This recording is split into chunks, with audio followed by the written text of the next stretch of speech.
Welcome back to the Breaker Bros. And tonight we're going to do something a little bit different. We're actually just going to go over basically our top 10 players or what we expect to be there at the end of the first round.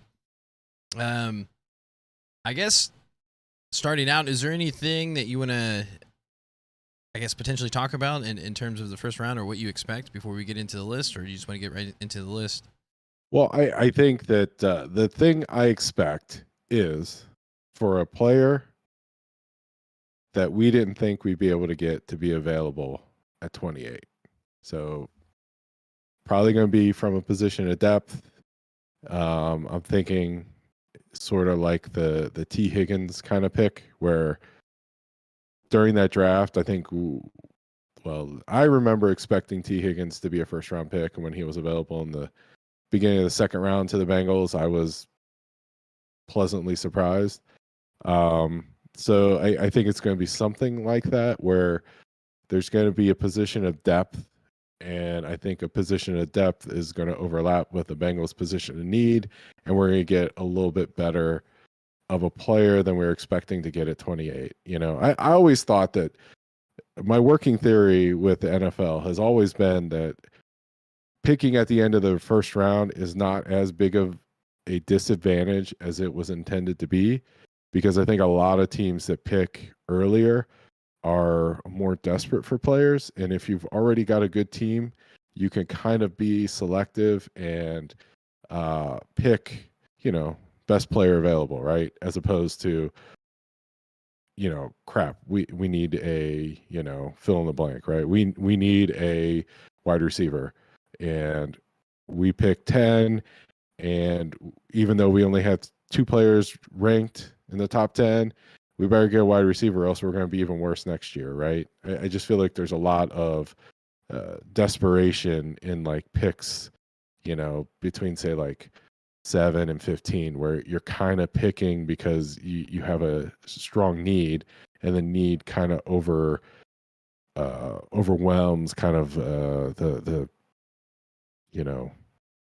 strategy of just getting the best possible football player you can get. And I think that's like a consistent pattern in the NFL, where you see a lot of exceptional players picked at the end of the first round.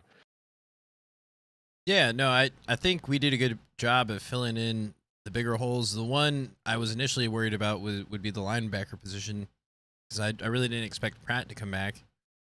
And then we did sign a veteran tight end about a week ago. Was it Irv Smith Yeah. Jr., Which seems like he's got like big playability, and he might be more of a receiver in type tight end. Yeah. But for Yeah, the most part, we're I in a position to take best available player. I mean, obviously, I think tight end is still a pretty big need, and maybe even like DB, or I guess you could even say offensive tackle. But I think the biggest need is tight end. I think if one of the stud tight ends are available, I think that's who the Bengals want.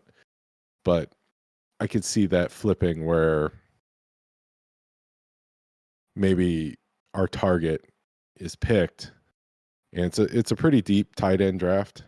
I mean, I say that because there are guys that I like from UC that are ranked way well out of the first and second round that I think are, pretty big prospects. So yeah, just my opinion, yeah, my local bias. But, I think that if the 1 or 2 guys the Bengals want aren't there, I can see them picking up someone later in the draft.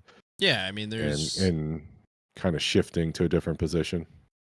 Because you could even get into the second round and potentially get a starting tight end for the Bengals with some of the talent that they have out there.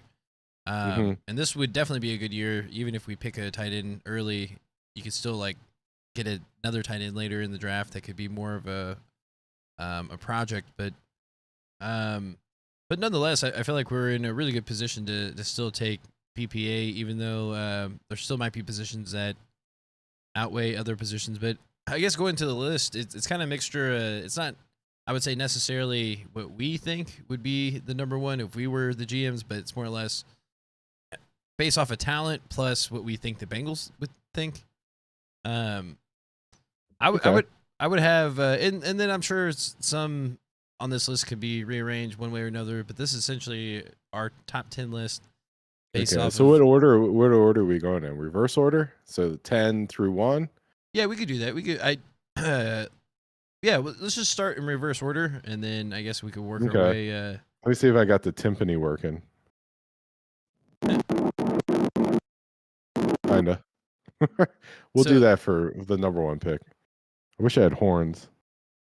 so again, this is kind of through the lens of the Bengals. I know if you're looking at certain things, you may have certain players rated higher for various different reasons, but we kind of have a split decision here on 10 between Darnell Washington and Dalton Kincaid, which Mhm. they're kind of like on the opposite I would, spectrums. yeah, I would eliminate Dalton Kincaid, man.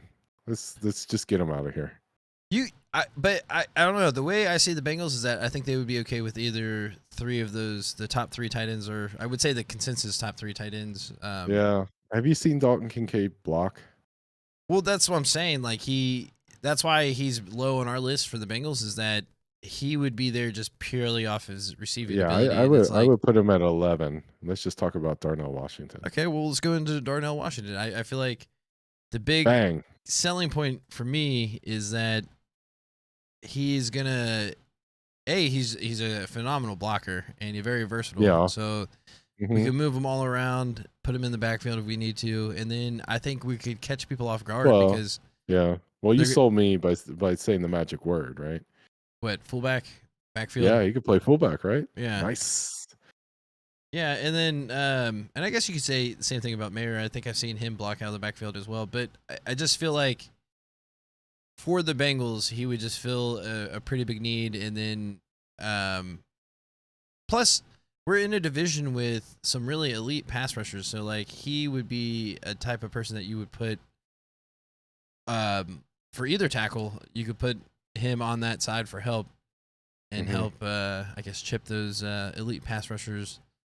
Mhm. So I don't know. I like him a lot. I would definitely have him, me personally, a lot higher on this list. But again, this is a little bit based off of talent and Mhm. probably how the Bengals would view it. And then Okay, is so there I like number 10. I like it.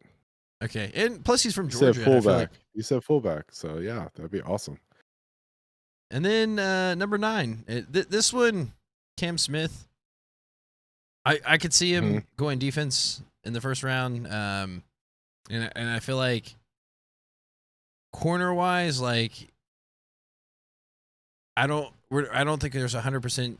There's not 100% chance that Woozy's coming back next year, and we're not even sure if he's going to be available at the beginning of this year. So Right. getting a corner early, whether it's in the first, second, I definitely see them picking a corner between the first or second. If it's not the first, it's probably going to be the second, in my opinion.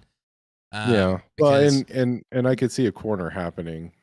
I mean, based on what I said earlier, right? Like it's you know a position where there are reasonably speaking 5 or 6 players that are in the Bengals range of drafting in the first round. So I can see someone dropping. Although based on PFF, Cam Smith is a little bit. It'd be a little bit early to take him in 28, but I think the sentiment is good. It's good logic, I think. So yeah, I like. because you take Cam Smith in the first, right? If the person's not there, and then maybe you go for the tight end in the second round. Mhm. So Yeah, it all depends on how the board falls, right? right, Because yeah. I think there are 2 tight ends ranked as like first round. Well, I guess 3, right? Kincaid, but I don't want him because he doesn't block. I feel like anybody that the Bengals pick needs to be able to block for Burrow. Yeah, To me, 100%. that's like the I'm right number there one with you. thing. Like that's, to me, Don't that's a get prerequisite. They have to be able to block any first. yeah, unless you're a wide receiver, you must block. Like I don't want to talk about running backs, tight ends, unless they can block. So, but that with that being said, I can see something like this happening. So that makes sense. All right, we got for number 8. Number 8, Lucas Van Ness, and this to me is more of a luxury pick, and maybe it's to what you alluded before. Maybe we have a very talented pass rusher that drops to us that we're not fully prepared to think that someone would be there, And Mhm. can you ever have too many pass rushers? It's like, Well, no, and arguably the Bengals probably could use a little bit more pass rush in the playoffs. So having another person to rotate through there makes a ton of sense. But I guess uh, I like to use PFF's rankings because they're free and you can find them on Google's. So they have Van Ness ranked as their 14th overall player, but he could drop. So makes a ton of sense to me. yeah. And then I feel like this is more of a pressing need, and I think we're fine this year, but going forward, defensive tackle, and Mm-hmm. I think, do we know if it's Brees or Breesy? I don't. I watched a few Clemson games. I feel like the announcers called him like Brazil, like it as almost like it's like instead of an S, it's a Z. Yeah, But he's a monster. I know that. Like, yeah, he's a really good player. And he's a guy who's I guess had some injury issues. So maybe he'd be ranked a little bit higher, but PFF has him as 21st overall rank. So not a huge drop to go from 21, according to some analytics website, down to 28. So it seems reasonable. But yeah, I mean, it makes a ton of sense to get another tackle to put in the mix. yeah, and then building off the other corner, Emmanuel Forbes. Mm-hmm. Um, Yeah, I think Joe Goodberry did. I just watched a video where he really likes Emmanuel Forbes. yeah, I want to say he had a visit with the Bengals as well. So Yeah, they're definitely that's I interested. saw that on the internet as well. So he met with the Bengals, and he's ranked as 31 overall on the big board. So this makes a ton of sense as well. Okay, and then Miles Murphy. Miles, what number are we at now? He number 5, which I'm Number assuming 5. he should be slightly better than Van Ness, I would imagine. Miles Murphy. He's actually ranked. So PFF has him ranked a little bit lower than Van Ness Oh, at okay. 23, Okay. but still, I mean, definitely in the ballpark. And I think edge rusher and corner are similar, where there are people that make a lot of sense for the Bengals to pick. But I guess I see this as, to me, it's like they're going to pick a tight end unless there's not a tight end, and then they're just going to pick the best player at like a premier position like edge or corner or maybe another position that you're going to say next. Yeah, so I think we're kind of on a consensus here with the 4th, which is Michael Mayer. He seems to check all the boxes in terms of what we would want out of a first round pick. Now, the real question is he actually going to be there? It seems like, I mean, it's reasonable. I mean, just see as reasonable as that, Lucas Van Ness. I I mean, mean that's true, but I also, in a weird way, I see Dalton Kincaid actually going before. A lot of people, or I've seen Kincaid going higher. Just But purely that's the because of the thing, receiving though. ability. It's just like if you're Yeah. going for that, then you're definitely going to value Kincaid way more than Mayer. But for us, the package that Mayer can bring in terms of like the blocking and the catching, and he could easily come in day one and be the starter, and we would never look back. It would just be a matter of The funny part about this is PFS has Michael Mayer ranked as the number 28th player.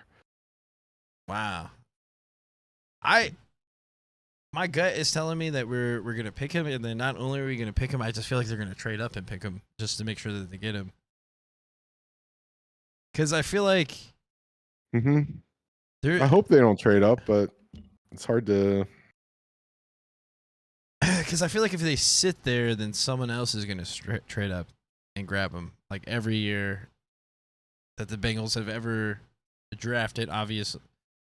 There's always been, it's like every other year, there's always a team that always drafts up. They always jump us. And they're like, damn, dude. Like, Like last year, remember the Baltimore Ravens came back in to take the center? Mm-hmm. Like what? So like, even though that may have worked out for us in the long run, but it still was like, I know a lot of people really wanted the center. But yeah, I feel like Mayer, like it makes so much sense, and he's local guy. Mm-hmm. Yeah, I'm surprised you don't have him number one, but Well, because if you just go off of talent too, then because like these three that we're gonna talk about, they have a chance, but I mean, I feel like out of all the other ones, I feel like they're less likely to be there. But like Smith just seems like a freak athlete. Same reason why you went all the other people or the other defensive end, but I think he ran what, a 4.4, or like wasn't even a 4.3. I don't know. He ran something insane, and I'm like, man, that's something.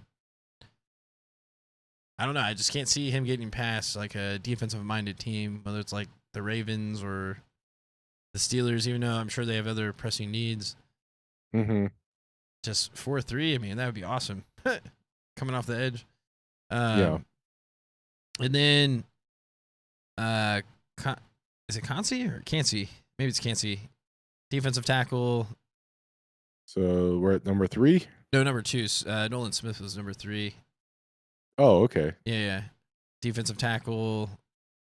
Guess kind of gives you that Geno Atkins vibe, because I think the only knock on him is that he's a bit undersized, but has really good production.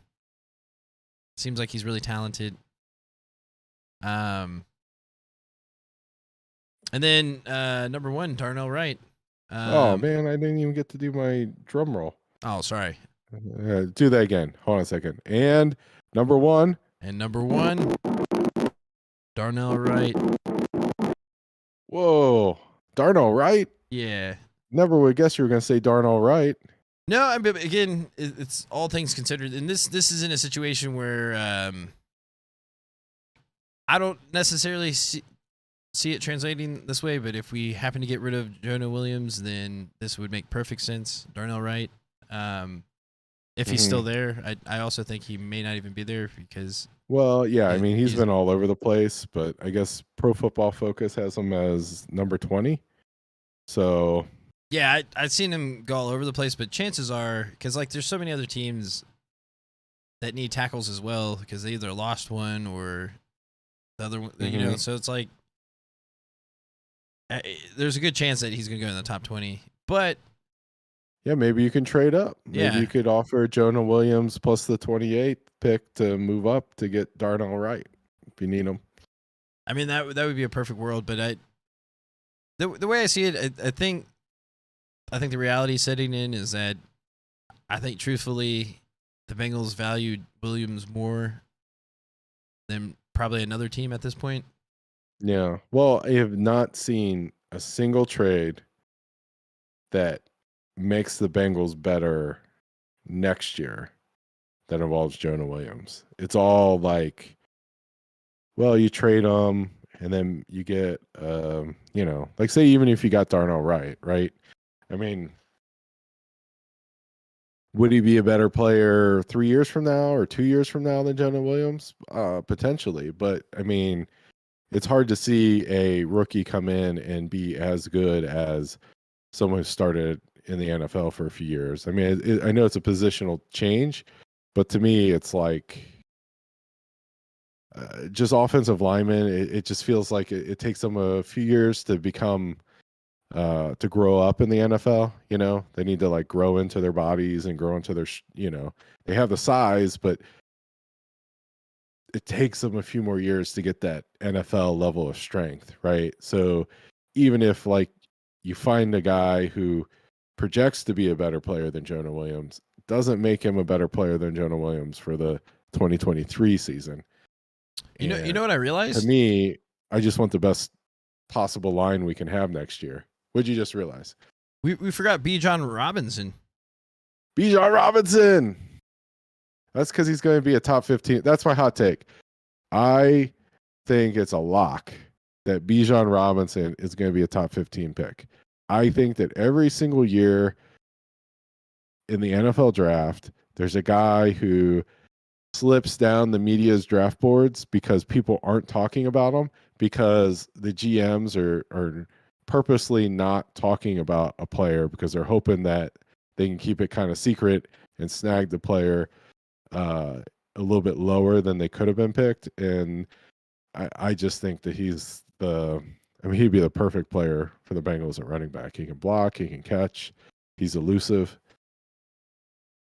Yeah, he would. I thought we had him in there, and I just realized it. But I think because I took him out and put someone else in by mistake. Mhm. But he would definitely be in like the top 5 portion of Yeah, big board. the only thing that makes me the thing that makes me hesitate is I don't Is think a he gets running out of the top 15. Oh, No, I okay. just don't think he gets out of the top 15. I think that it's like because I think that the way the media makes their mock draft is it's a combination between kind of what me and you were doing, where we kind of look at things and we know our team, we see what we need, what we like. It's a mix of that, but they also talk to all the people at the NFL, right? So they get fed information, and it just seems like every year there's like a player that everybody kind of sleeps on, but they're sleeping on because they hope they can get them at wherever they're picking, and it seems like Bijan is that guy to me this year. So that's my prediction, is that he's for sure going to be a top 15 pick. So I just think there's 0% chance that he slips to the Bengals, but if he does, I'd be excited if the Bengals pick him.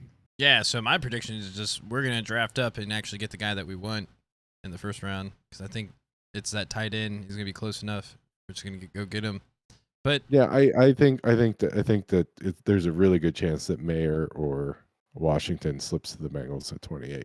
yeah, I'm not worried about Washington at all. Like, he's probably someone that if we wanted to trade back and probably pick somewhere in the second round, we might be able to do that.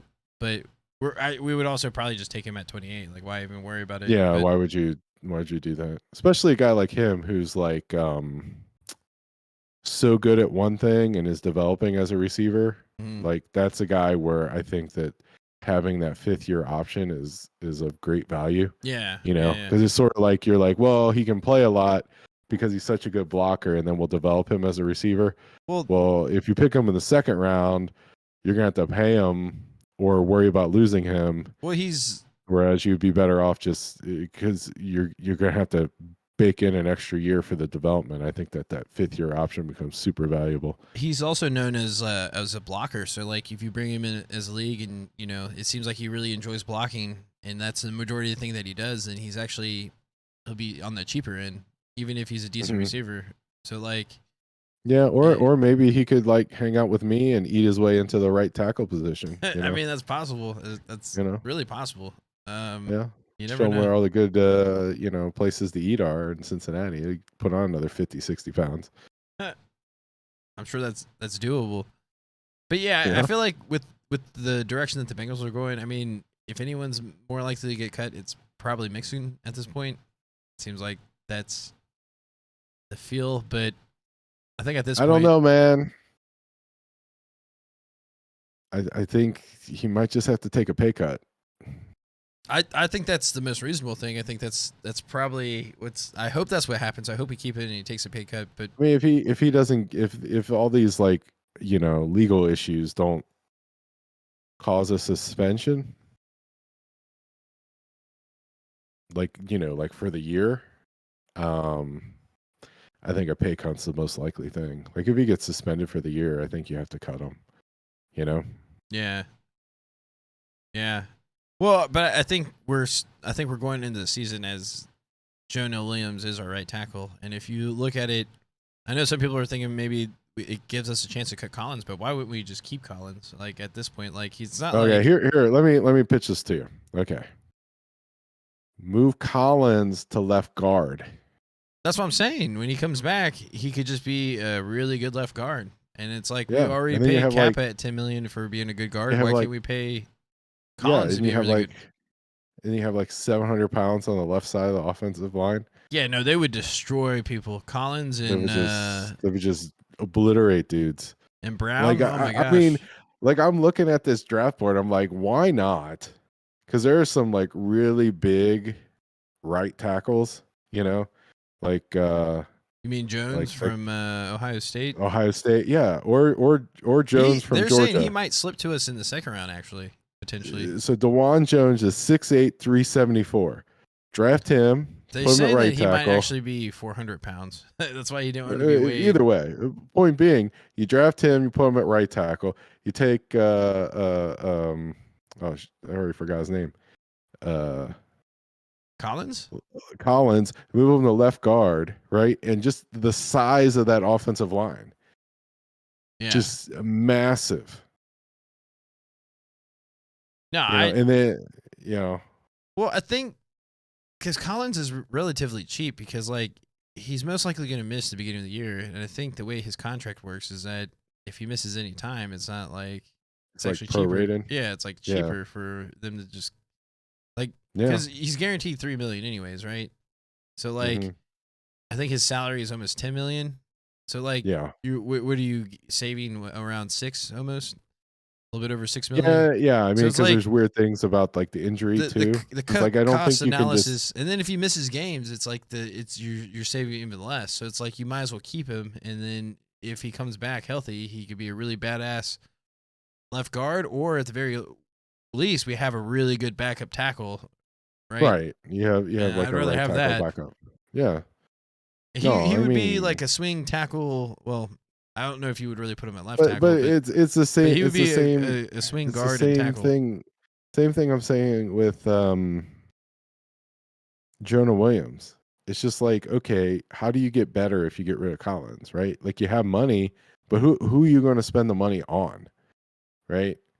Yeah, no, I So would really like to see at some point if we do keep everyone that we have. I would like to see Brown, Collins, Karras, Kappa, and Williams because that to me is actually a top 10 line, and yeah, that would like be kind of scary. Like, right, because it makes all of the skill players even better, right? It's going to make everybody better. so one of the first things that the Bengals did, and it just shows that they're playing 5D chess or something, is that they signed that Ford guy, and like They're playing 5D chess.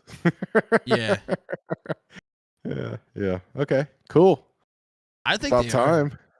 It About seems like they time. are. I mean, they're signing Orlando Brown Jr. for $16 million a year, which I thought he would get over 20.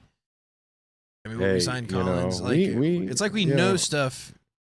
It's just weird. But anyways, the point I'm trying to make is that we put it in a like Williams has no choice but to play right tackle. Like there's no like he can't sit out and put us in a bad situation because we already have at least something there. You know what I mean? Like we didn't sign that guy. Well, if you sit out, it doesn't count. It doesn't count as a year, right? The point I'm trying to make is that he would sit out to put us in a bad position to get what he wants, right? That's why you would sit out. Yeah, but he already signed his. I He know. already signed his 5th-year option. It's not the same as sitting out under a franchise tag. I know right? he would get penalized. He's definitely going to play, but the point I'm trying to make is that they've already put someone there in case that if Williams is not going to be there, right? So we don't have to go into the season really worried about. I'm not saying Ford is going to be the best right tackle ever, but he is better than Adeniji, and it's at least someone there until Collins comes back, right? Because at the very least, you have to wait until Collins comes back if Williams doesn't want to play right tackle at all. But I think at the end of the day, they know that he has to play right tackle, and he's going to play right tackle, and they're just beefing up the line because that has been our biggest downfall the last couple of years has been our offensive line. Yeah. So it's like if we Yeah, go into the I don't year know. having all I those. don't know what he's thinking. I don't know what he's thinking. I mean, I guess this guy Williams? hurt his feelings. Yeah. I mean, it's this an ego and payday thing. It's like why? Well, I don't know if it's ego so much as it's just money. Yeah, right? it is because it has to be ego because like say, well, yeah, money.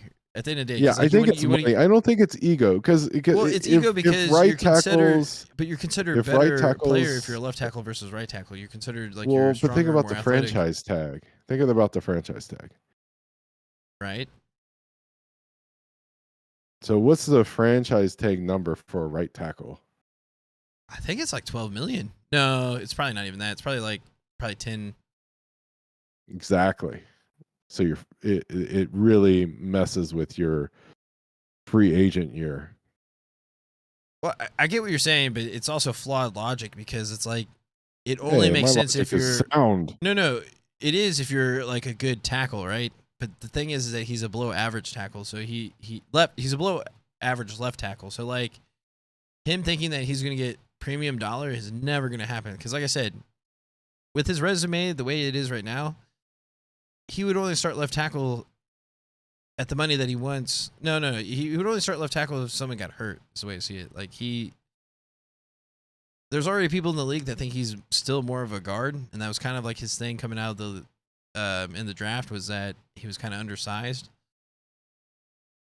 But he may be actually the perfect right tackle because of the way he's built. Well, I might be wrong here because I pulled up the first article I pulled up has position as offensive line. So it doesn't look like it breaks it down between right tackle and left tackle. I feel like it has to. I feel like it should, but the first article because there's I no pulled way up, a center is valued the same way as a tackle. There's no way. Has a center ever been franchise tag? I'm sure a really good center in the past has, but not at the same capacity as a left tackle. A premier position. Okay, I pulled up Spotrac. Those guys will know. No, offensive lineman. All one tag. So I think I'm wrong then. So offensive line, the 2023 franchise tag is 18.9. Oh, I'm sorry, that's defensive tackle. 18.2 million.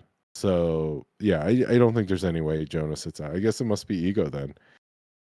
Yeah, I mean, because don't get me wrong, like I bet he's better than what people perceive. I really do, because like I get like most of the year he probably was playing on injury, and it sucks because like you get judged on playing like not at your like 100% or whatever. But at the same time, even when he was at 100%, actually that's part of the problem is that he's hardly ever healthy all the time, right? And then even when he's at healthy at best, he's like what, slightly above average.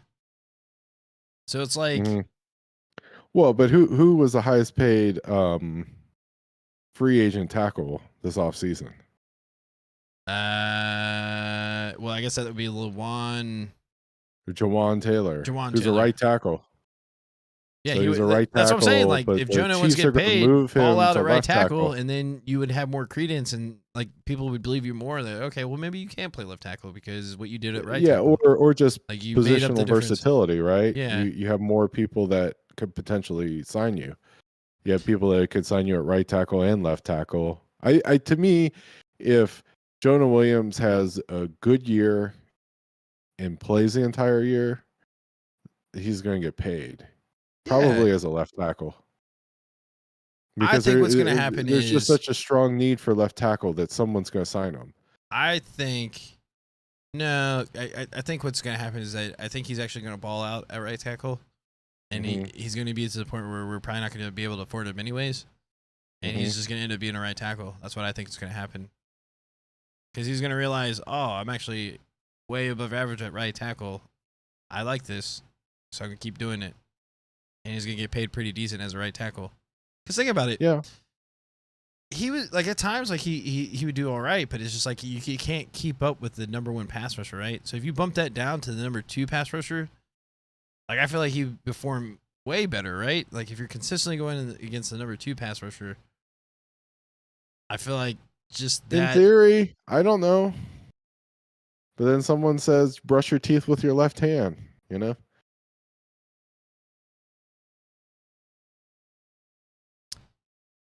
It's You've a been bit playing different. left tackle for 10 years. Like, how easy is it to flip to the right tackle?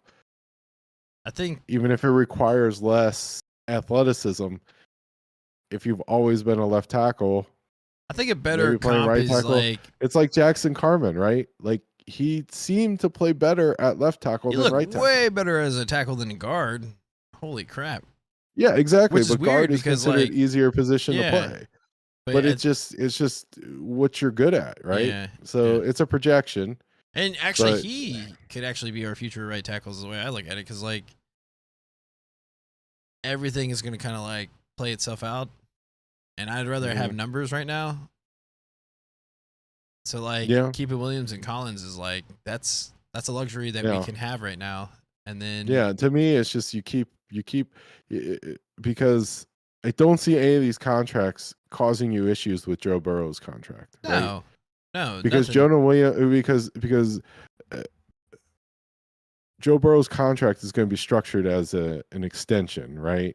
Yeah, So that's why they like waited a little bit too, is because they can forward some of that money and push it down to next so year. so salary cap dollars this year really doesn't hurt you that much, right? It's so like you pay Jonah Williams this year, doesn't impact what happens next year.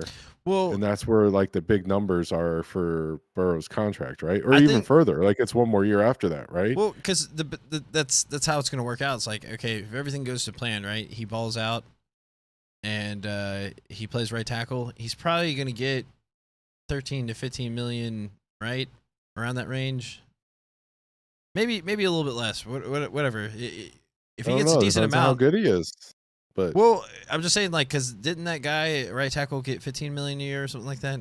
Who McGlinchey? yeah. So like, I don't know. Let me look up I his think it is like contract. 15 a year. So like, say he performs well, maybe not up to that level, and he gets like 12 or 13, right? Basically, what he's get paid this year.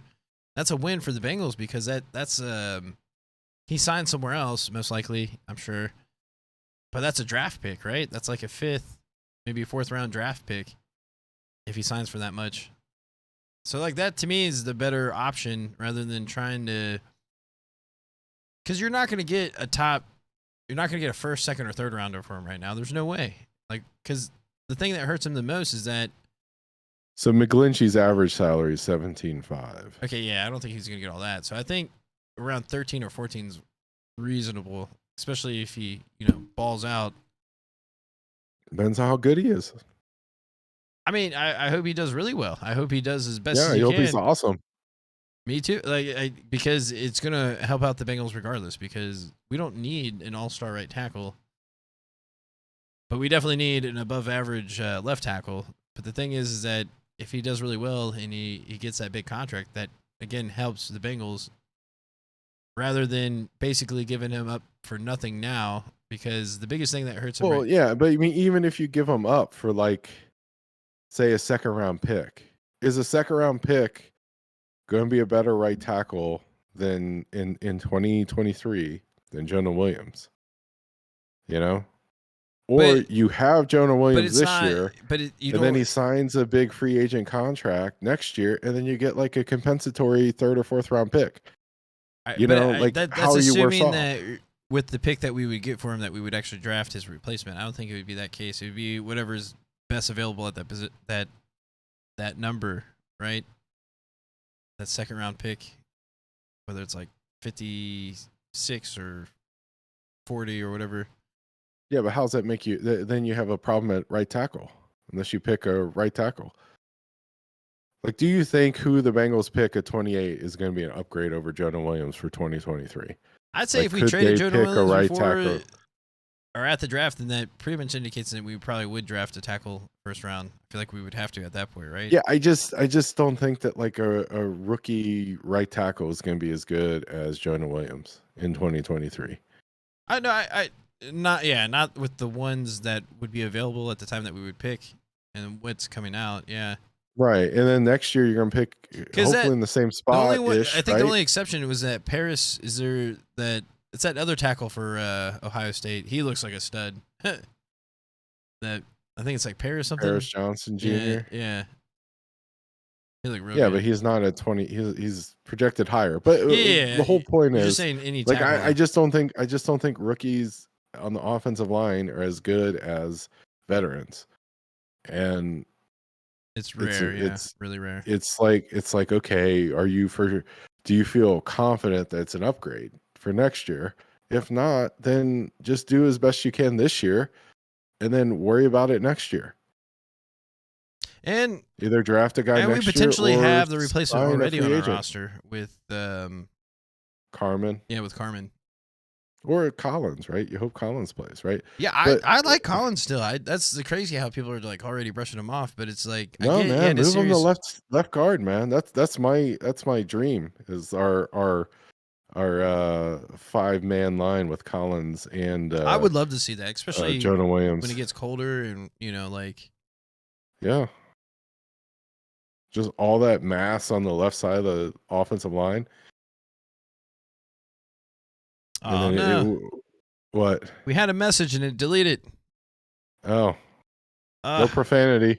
no, it wasn't profanity. It seemed like Oh, retype it. I heard we needed. It seemed like they said that we needed a tight end, and we're in full agreement with that. yeah. Me and Eric, Get a tight we end. also agree that the first round pick Yeah. should be a tight end. But We we're trying hope. to see, we're trying to also see it through the lens of the Bengals and trying to have a more of a broad perspective. But yeah, me personally, like it's got to be tight end.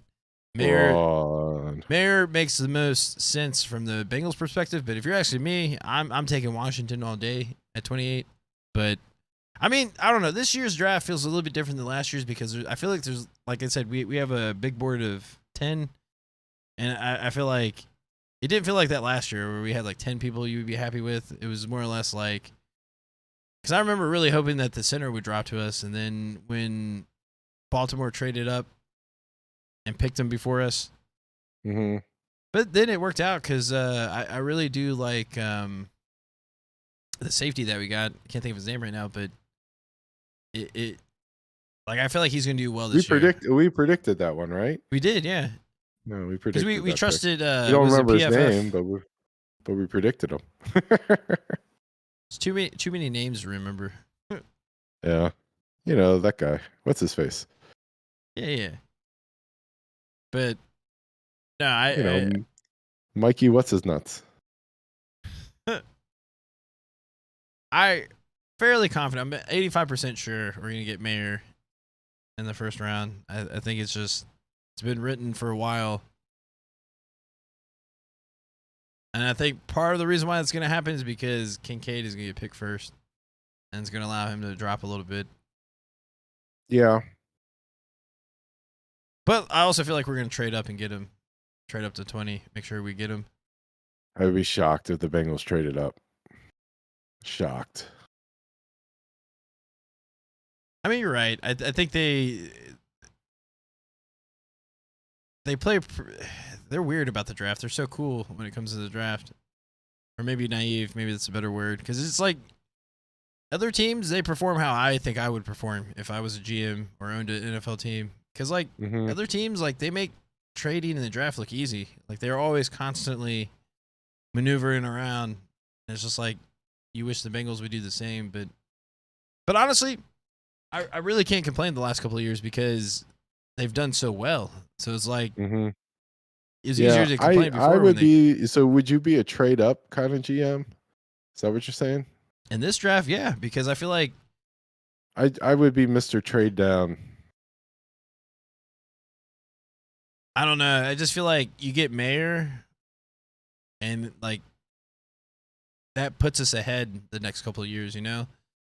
Yeah, we don't get a player like Mayer. The stats are just so like I would just follow the math so hardcore, dude.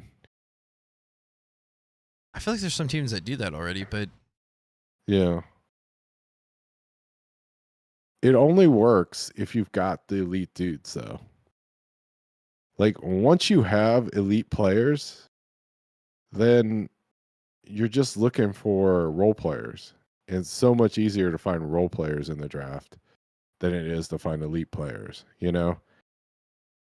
So it's like if you're a team without elite dudes, you have to take risks because you're not going to be able to win playoff games unless you have studs, right?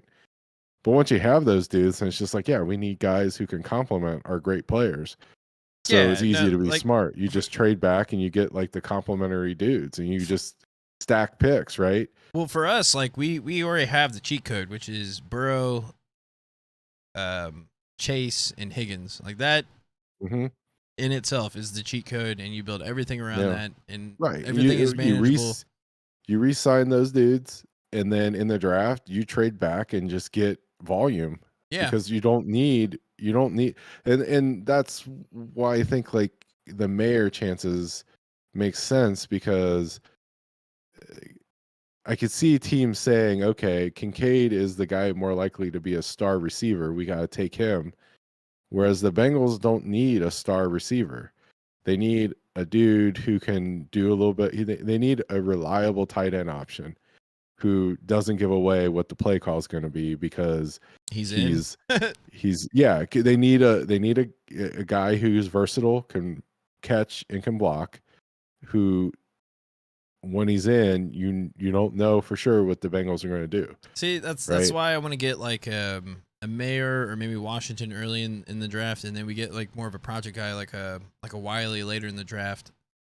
Because I think this is a year where you kind of double up and tight end. Because if both of them like perform as well as they could, then you're guaranteed at least to keep one of them, right? No. I would think so. Remember the year they drafted Sanu and Marvin Jones? Yeah. They kept neither. Yeah, but it's a different team now. Like the philosophy. Of course, you're better off if you pick a tight end in the first round and then you pick him one later because you got that. Because the way I see it is like, say, both from you, like if you're the team and you know how well both of them are, one will always get showcased while the other one's like kind of behind the scenes, and then it's usually the one that gets showcased that gets overpaid, and then you keep the guy that hardly ever gets a playing time that you know is just as good, but for a cheaper deal. Is the way I see it, right? Yeah, like Gresham and Uzama. Yeah. Who else was? Yeah. Very similar to that because like that one person's always gonna get the attention, and like you can only play so many tight ends, especially in our offense, right? Because the second tight end for sure in our offense is gonna be the blocker, like 100%. Like matter of fact, I'm pretty sure we have it. Well, they may change it now, but our extra tight end is typically the tackle, anyways, right? When we go big, that's what they were doing last year was. Instead of bringing an extra tight end, they just brought in an extra tackle, played him as a tight end. That's why Darnell Washington makes so much sense. I know, that's what I'm saying. Like, we do that anyways. It's like, because you would do that, but like that dude can catch a little bit, you know? Except you would be doing that 24/7, and they would never know when you're actually doing it. So it's like. And you can play him a fullback, I heard. Yeah. Same thing with Mayer. He's lined up in the backfield too. And okay, so you get Darnell Washington at fullback. So you line up Orlando Brown Jr., Lyle Collins, our center and our right guard. I can't keep their names straight. And then Joey Williams. Then you have Darnell Washington on Joey Williams' right. And then you motion Darnell Washington into the backfield. And then you have him lead block as a fullback to the left. So you have 700 pounds of offensive lineman with like a 300-pound fullback barreling into your face. That just seems like AFC North football to me. That's why I like it. Well, and I feel like going heavy up front makes sense because like Baltimore and Ravens. Well, Baltimore Ravens and even you can even say Browns just because of I can't think of his name, but their defensive end Garrett, who always seems to destroy us. So like getting bigger up front and more versatile is like key, and that's why like again I think that's why they're planning on keeping extra. I just can't see them cutting Collins even if we cut Williams. Like just keep him. We can't cut Williams. Well, no, we can't cut Williams. The only way to get rid of him is really a trade that makes the most sense, which, again, I don't think there's going to be a trade where they value him as much as we would. Because, like, I kind of want him to play right tackle. The mechanics of the trade. I mean, it would only make sense if you trade for someone that's not. So if you trade for something less than a first-round pick, but you would only pull the trigger on that pick if you knew you could get someone better that you thought was better immediately, right? So say like one of the top tackles or someone that the Bengals highly covet drops down to 28, then maybe you pull the trigger on some trade offer you have for like a third or a fourth round pick, right? And then you just trade them, sign your guy. But it creates cap space. But who's left to sign with cap space? You know, because I guess you just Well, I think that's it gives you more flexibility for re-signing Higgins and Burrow. Well, Is I think that that's the toughest logic of it? thing with Williams too, is that like if you look down the line and the teams that probably could use him don't have the Mhm. space either. So it's like that's why you can't really trade him. And if you do trade him, Yeah. it's most likely got to be player for player, not like for a pick, because like you would have to help the other team out and take some of their like you trade a player that is owed 12 million, but you get a player that gets 7, right? That way they don't take the full hit, if that makes sense. So it's like Mhm. that's to me it was always the thing with Williams is like if we were gonna trade him, it would be for another player because like no one wants to take his cap hit. Like it's just, and especially at right tackle. I mean, it'd be different if they actually saw him at. If he left was a tackle. free agent, I could see people gladly paying 12, 13, 14, 15 million for him. But At left tackle, yeah, but it's more because he's like when he's right, he's average or above average. the only And reason there are why lots I of teams playing disagree. with half the teams are playing with a below average left tackle by definition, right? Yeah, but how much are they paying him though? Well, I'm just saying I could see it being an upgrade for some team, right? But the problem is that there are too many moving pieces. It makes it too complicated I guess here's my because you question: do have to set aside the money, do but you you're not going think to set aside Orlando the Brown money unless Jr. there's a is only certainty. worth $4 to $3 million more per year than Jordan Williams? No, That's what I'm saying. Like that's what teams are thinking. Like, why would you pay him that much money when you can get like an Orlando Brown for just a little bit more? well, but he's got signed with you. Yeah, I get it. Like, it depends on what's available, but again, it's just like he didn't really. I just can't see teams signing him at left tackle because it's like you'd be better off going with maybe more of an unknown, like a prospect, and paying like 1/10 of the salary for pretty Not much the same 1/10. result. A rookie tackle versus what he would get paid. Probably more like 1/5.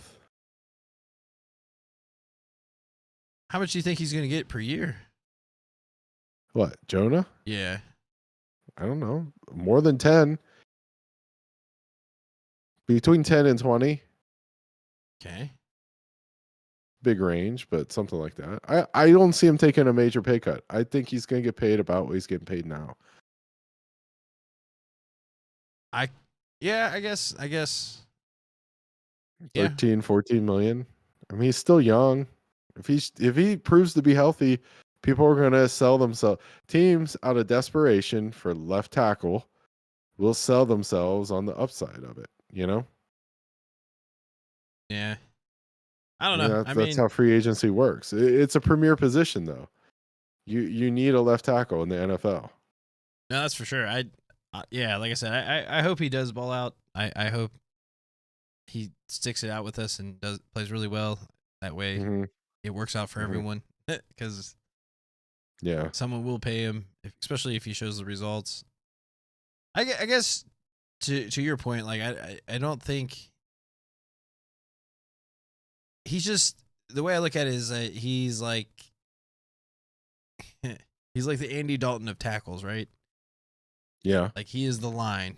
Don't want to go below Mhm. that, but he's Right. also upgradable, and I think that's the Yeah. point where it's like, Yeah. No, that makes sense. I mean, by the way, Andy Dalton's still in the NFL. right? Yeah, no, he's serviceable. I'm not saying he isn't. It's just like I don't know. I guess if you're a rebuilding team, maybe you would overspend for him. I feel like Yeah, but the thing to remember though is every team plays 2 tackles.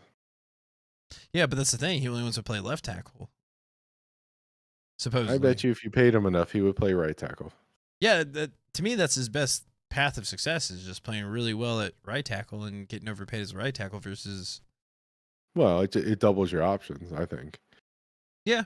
That's true. And it lowers the risk of signing him, right?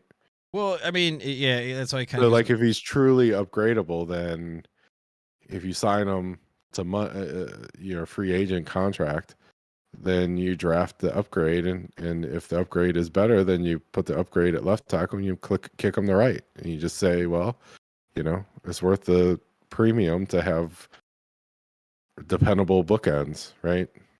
Basically what the Bengals did, right? Yeah, I was say That's like what the Bengals basically did. what the Bengals did. They're Yeah. just like, yeah, we'll upgrade left tackle, kick him to right, and now we've got a better offensive line, right? I mean, why wouldn't another team do that? It makes a ton of sense if you're good. Yeah, I think in the long run, this is going to help him out the most, anyways. So, But the real question is, who's better at right tackle? Penei Sewell or Jonah Williams? it's crazy that Penei Sewell is still playing right tackle, though. That's the crazy part.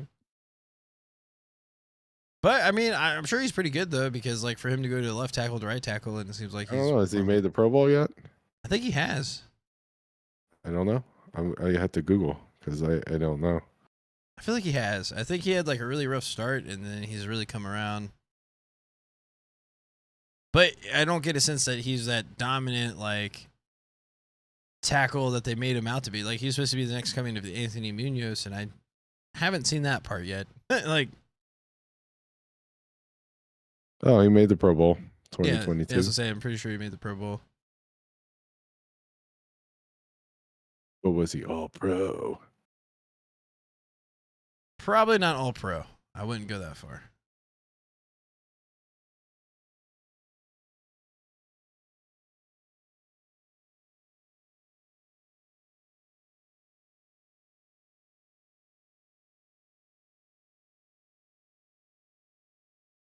I am doing a deep dive into the 2022 Pro Bowl. He was an alternate. That makes sense. So the NFC tackles were Trent Williams, Lane Johnson, reserve Tristan Wirfs, and then alternate Penei Sewell, and then AFC. Yeah. Jamar Chase was a reserve in the same Pro Bowl. Oh, so was Orlando Brown Jr. Look at us. I think technically they made it, but the only reason why they're reserves is because they were playing, right? Or they were playing. Well, like, I think to be all pro, you have to be like a starter in the Pro Bowl. all pro, okay. And then you are a Pro Bowler if you go to the game. So I thought all pro really is. I thought that was voted on. I thought that was separate from the All-Star or the Pro Bowl. I always thought it was if you were the starter for the Pro Bowl, you call yourself all pro. No, I thought all pro was voted by like the Associated Press, and it's like it's supposed to be more of like I think it's more validated than the actual Pro Bowl because like you're only picking starters and backups for the whole league. That's why it's called all pro, I think. I don't know. So like you could only there's only one quarterback and a backup. So if you either make all pro quarterback.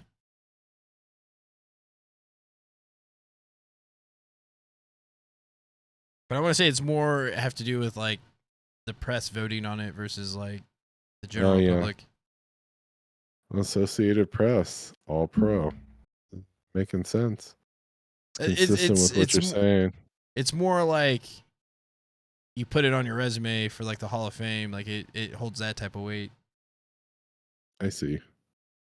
Because it's like they're truthfully like you get like I think 3 starting receivers, so you're picking the 3 best receivers for that year, the best quarterback, best tight end. Yeah. Because it's not even by division. Yeah, and then I think they do the second team all one pro starting lineup, which is like pretty damn good too, because it's again they're only,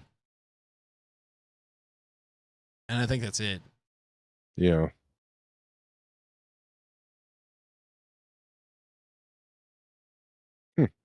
But it okay. Well, glad we sorted that out. Well, I do think players hold like the all pro, like that status of being nominated, like they do hold, because it is kind of like I think it matters more than the Pro Bowl, because the Pro Bowl, like people that make it sometimes it's kind of like a joke. Yeah, I Like, think for Andy instance, Dalton made the Pro Bowl. yeah, but the years that he made it kind of made sense because he actually played well. Like, for instance, like the backup quarterback for the Ravens made it this year. That was it, Snoop Huntley or whatever. Like, I mean, come on. I mean, I'm not saying he's a bad player, but in the AFC, he made it when they have like 10 really good quarterbacks in the AFC. Stop hating, man. I'm not hating. I'm just saying it's Just not. hating because he plays for a rival, man. No, I'm just saying it's just not as prestigious as All Pro. The All Pro wouldn't. They don't play that shit. All right, fair enough. Let's talk about our You're right. our what do we call it? Crowdsource draft, our comment source draft, community draft. Community draft, April 22nd, 10 p.m. Eastern, 9 p.m. Central.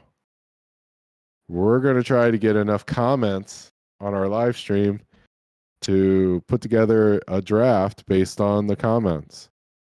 You know, it's pretty audacious for our small,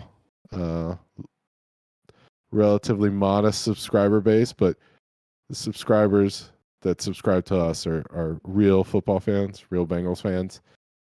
Nothing says that I love the Bengals more than watching this. So you got the date, the format. We're just going to use the PFF simulator and just try to take comments and put together a draft. If there aren't enough comments, we're just going to wing it like we always do. Am I missing something? No. I think. How many rounds are we doing? Well, with the community draft, we're just going to do the first round. Okay. First round only. Unless, we get inundated with all kinds of comments, we might keep going. Might keep the party going, right? Why not? Why not? Why not? Why not? It'd be big. You never know. Yeah, I mean, but if we limp to the finish, we'll just do one round. Yeah, because it'd be really hard to pick for 32 teams, 7 rounds. That'd be. But I think we could definitely wing one round if we had to. That should be pretty doable. Yeah, we it might just be us. Even though, maybe Drew. Maybe we can get Drew. I don't know. I know the rugby team is making it far in the playoffs, so he might have a playoff game. So that's exciting. Good luck, Drew. Yeah. City champs. Let's go. Yeah. Right. Well, I guess Chicago's a big city. That's a pretty big deal, right? Yeah. Yeah. All right. Well, I guess we'll call it a night, and we'll be back here soon, probably with another mock draft before we do the final one. Mock it up. It's mock season. All right. Peace. We got a lot of moxie.